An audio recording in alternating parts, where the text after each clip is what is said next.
চলছে চালের রুটি বানানোর প্রস্তুতি। আমাদের এটা একটা ট্র্যাডিশনাল খাবার কোরবানি ঈদে। গ্রামে ঈদের দিনে সকাল থেকেই শুরু হয় রুটি বানানোর প্রস্তুতি।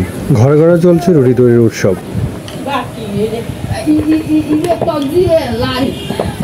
চালের গুঁড়া বা ময়দা দিয়ে তৈরি হয় এই রুটি।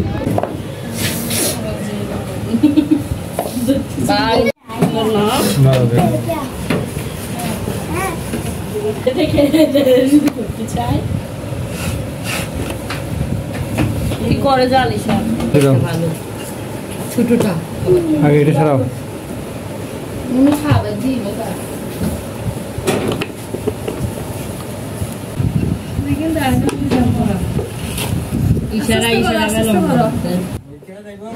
এই রুটি গ্রাম বাংলার ঐতিহ্য বহন করে।